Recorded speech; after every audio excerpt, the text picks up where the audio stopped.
સમય આવે શું છોડવાનું છે. ઘરમાં વહુ આવે ને, જો તાળી બે હાથે વાગે, વાગે કે ના વાગે? કે એક જ હાથે વાગે? બે હાથે વાગે.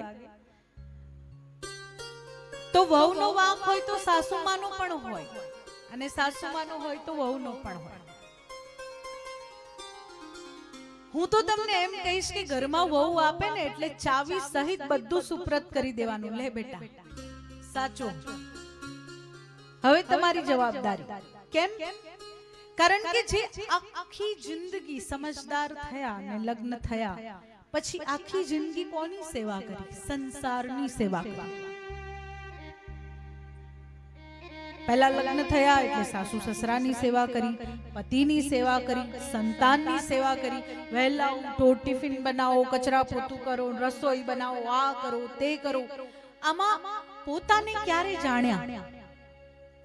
પ્રભુ સામે ક્યારે કામ એમ કહ્યું કે બસ ભગવાન સામે આમ 1 કલાક બેસવું છે? મળ્યો છે સમય? માળા કરવા બેઠા હોય ને મગજમાં ચાલતું હોય કે આના પછી કેટલા કામ કરવાના છે, એ માળા ફળે ખરી?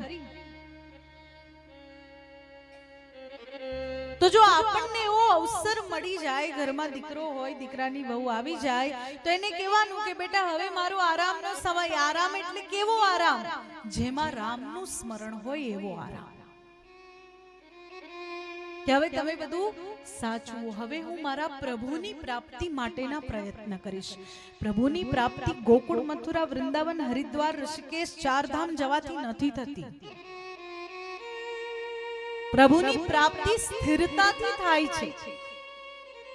કેમ? એક પછી એક આશ્રમ છે. બ્રહ્મચર્ય આશ્રમ, ગૃહસ્થાશ્રમ, વાનપ્રસ્થાશ્રમ, સંન્યાસ આશ્રમ.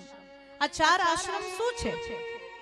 બ્રહ્મચર્ય આશ્રમમાં તો આપણે જાણીએ છીએ વિદ્યાર્થી અવસ્થા બ્રહ્મચર્યનું પાલન, ગૃહસ્થ આશ્રમમાં બરાબર ભોગ ભોગવી લો. પછી વાનપ્રસ્થ આશ્રમમાં તીર્થાટન કરો, બધા તીર્થોમાં ફરો. પણ જ્યારે ફરશો ને તો આ કહેવત એમને એમ નથી બની કે કાશી જાવ તો એક કાગડા કાળા. એ કઈ સંસાર માટે નથી બની, એ ભક્તિ માટે, ભજન માટે બની છે કે જ્યાં જશો ત્યાં સ્થિરતા, સંતોષ, મનની શાંતિ તો નથી જ મળવાની. એ ક્યાં મળશે? તો કે સંન્યાસ આશ્રમમાં. સંન્યાસ આશ્રમ એટલે જેટલું શરીરને જરૂર છે એટલું ખાવું, જેટલી શરીરને જરૂર છે એટલી ઊંઘ લેવી, જેટલું જરૂરી છે કે નહીં ચાલે બોલ્યા વગર એટલું જ બોલવું, જેટલું જરૂરી છે એટલું જ સાંભળવું. કાન જતા રહ્યા, કાન જતા રહ્યા, ભલે ને ગયા, સારું થયું ગયા. પ્રભુ એમને આ બધી ઇન્દ્રિયોને નથી લઈ લેતા, એમને આ બધી ઇન્દ્રિયો નથી જતી રહેતી. જેટલું જરૂરી છે એટલું સાંભળો, જેટલું જરૂરી છે એટલું ગામમાં ફરવા નીકળો, જેટલું જરૂરી છે એટલું બધાને મળો. એકાંતવાસ, એકલામાં રહો અને એકાંતમાં રહીને હરિચિંતન કરો, એકલામાં રહીને સ્મરણ કરો, એકલામાં રહીને કથા શ્રવણ કરો. એકાંત એટલે શું? જ્યાં એકનો પણ અંત થાય, પોતાનો પણ, હુંપણાનો પણ અંત થાય. અને હુંપણાનો અંત ક્યારે થશે? મોભો છોડશો ત્યારે.